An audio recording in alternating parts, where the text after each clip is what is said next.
Hi there. Um, so I was gonna write a blog post about this topic matter, and then I did a meditation, and I just thought I'm just gonna vlog about this because it'd be easier for me to kind of get all my feelings out verbally than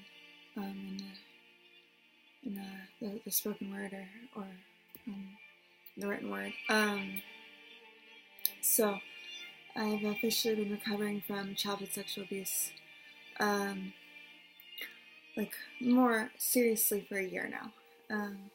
And Christmas is kind of like a big date for me in terms of my recovery. And I was doing this meditation, and during the middle of the meditation, I was doing a body scan from my head to my toes, and I was really thinking about what I was feeling in the moment.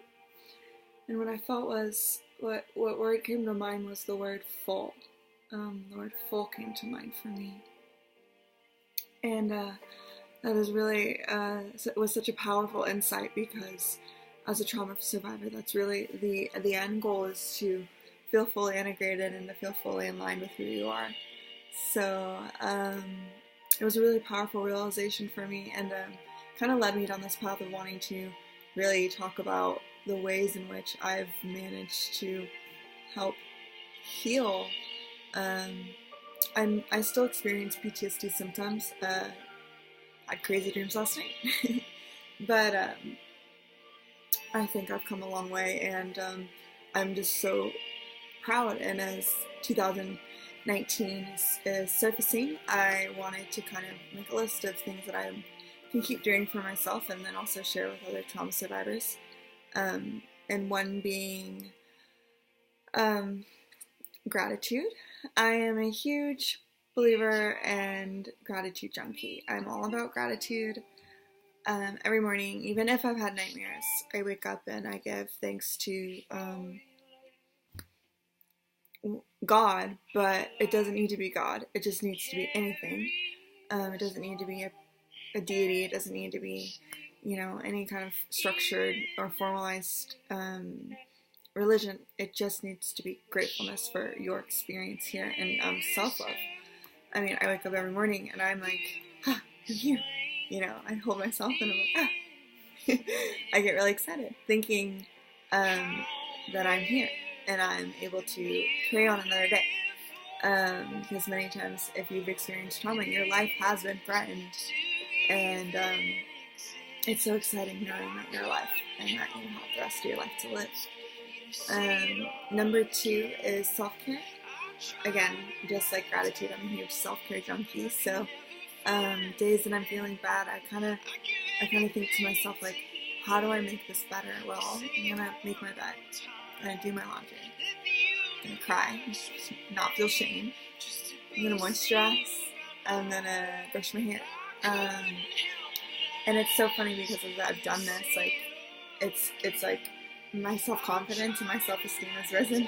And it's like, sometimes I feel like people misunderstand me, and a part of me only wishes they knew, like, how this practice develops. And it's not from just being inherently, happy. It's been through years of pain and struggle and hardship that I've managed to cultivate this sense of positivity. So I guess that'd be number 3 is positivity. Even though I've heard a lot of trauma survivors, and even like in my group, who say they don't understand the practice of positivity in light of the trauma that they've experienced, because they feel like it negates anything that they've been through. And I kind of agree to that. So just feeling your emotions in general, but finding a healthy outlet. So painting is a really healthy outlet for me. Art therapy, dancing. So that leads me to number 4, which is physical exercise. And The Body Keeps the Score, which is a great trauma book. He talks a lot about how our trauma actually gets stored in our bodies, and that we need to physically exert that, and we need to get it out, and we need to do that. So I'm a dancer. I dance. It helps me. It feels really good when I dance. I love dancing. It feels so good. But there's also even trauma-informed yoga, and there's trauma self-defense classes where we can learn to practice self-defense, these kinds of things. Finding some kind of self-soothing resource is really important. I have teddy bears and things, and there are ways for me to cope, really. I sleep with this guy, and he keeps me safe. And I know that sounds silly because I'm a 26-year-old, but just things like this help me when I'm having a nightmare or something. Journaling. I believe I'm a strong fan of the journal. All hail the journal.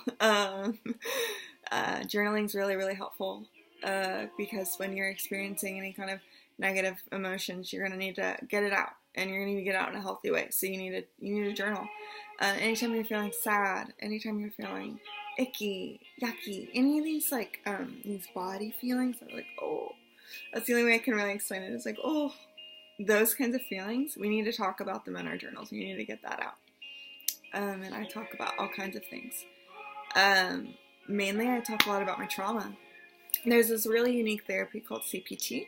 That's this new therapy out, but basically it has you kind of journal, and I would suggest doing this with your therapist and asking your therapist about this, but it has you journal the most traumatic parts of your trauma, and then to underline the core belief systems within those traumatic events. So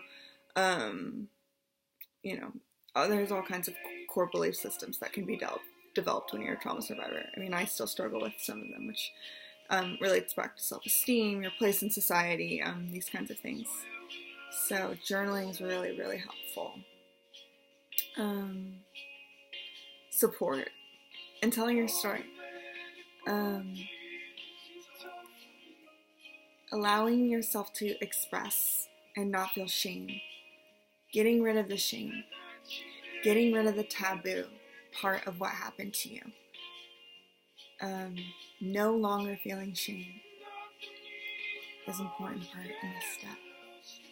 And then last but most importantly is developing a sense of queenship, and feeling like a queen, and knowing you're a queen, and thinking, if you were a queen, how would a queen be treated?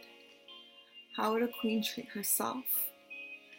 And what would a queen be doing right now?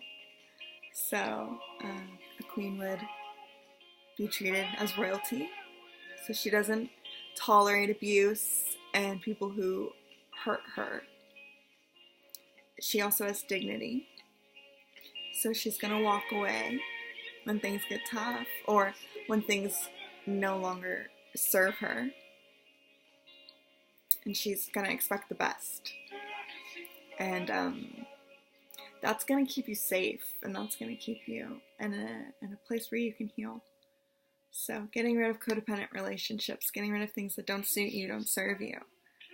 And then cultivating a life of passion. So finding things that you love and pursuing them with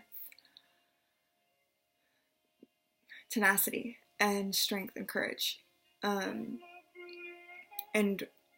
remembering that what happened to you is only making you stronger day by day. And that you have something special. I know it doesn't feel special, but it's special because you survived.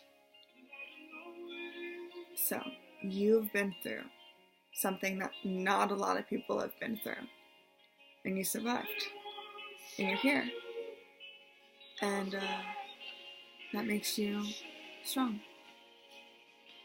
So those are my tips for healing from childhood sexual abuse and developing a life of bliss. So yeah, thank you.